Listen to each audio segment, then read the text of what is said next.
Hey everybody, how you doing? George here. Today I wanted to talk to you guys for a second about our bass player.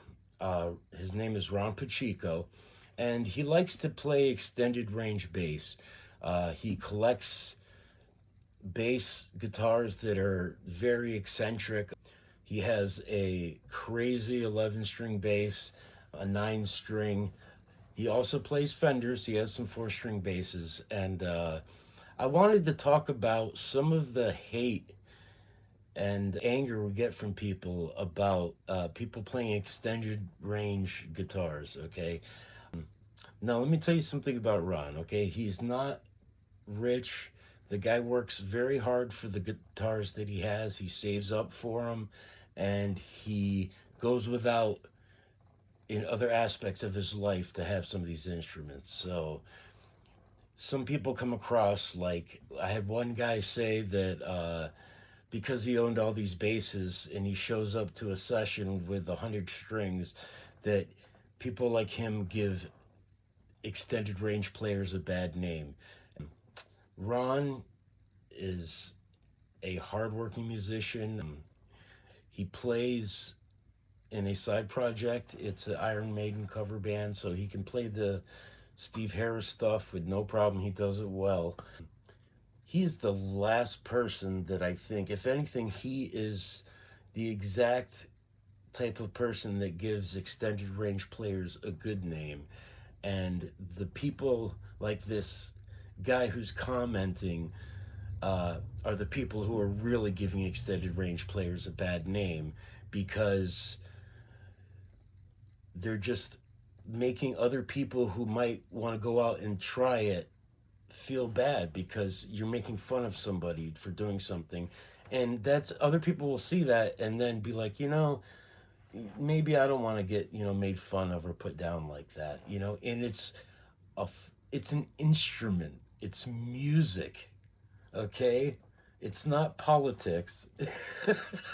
It's somebody's hobby, something they enjoy, and we like to share it. And if you don't like it, that's cool. You don't have to watch. But I don't get the hate. Actually, you know what? I do get the hate, but I just felt like I had to say something because I got to the point where I just delete the comments because some of them they're just ignorant, you know. But I just wanted to cover that in this video. Got it? The very sexy bass. Let me know. You ready? Yeah, it's rolling, Hi, baby. this is Ron Pacheco, 3 Points of Madness, and today we're hopefully finishing up bass tracks for our new album. And I saved the best ones for last. The last two songs are going to be on the Conklin custom 11 string or lava bass, as it used to be nicknamed when Mr. Gene Boudin owned it at the time. So this, so just really quickly, it's made out of a number of woods. I believe this top here is zebra wood, I think. I know we got one gay, purple hot, and yellow hot mixed in. And there are a number this is one of Bill's famous melted tops, as he would call it, where was known for blending particular different styles of woods together in one. He continued that theme going right into the fretboard as well. So it's very nice. This bass has everything you could think of with it. It has MIDI capability, but right now I'm not using that. As far as the tuning, really quick, it is a low G sharp 00, followed by C sharp, F sharp, low B, E, A, D, G, middle C as if you would have on a 6 string, and then 2 guitar strings basically. You got the high F and a high B flat. Where do you get your strings at? All of the strings, well, the actual G sharp is custom made. It's from a company called Octave 4 Plus. Gary Goodman, who's also a bassist and musician, it's his own string company. He builds different custom strings. He made this particular string for me. It's a .280 gauge. And so as all the rest, from the C sharp up to the B flat, are Callium strings.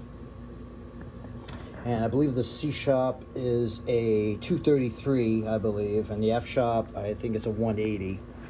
and then I forget the rest of the gauges along the way. But I have everything written down, of course. What does a set cost for that beast?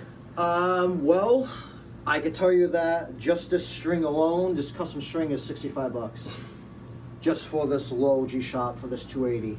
And it's actually measured specifically for the scale of this bass, which is, you can see it's a fan fret system, so it's a multi-scale, as they call it. So on the bass side, it's 35, and on the treble side, it's 32 scale.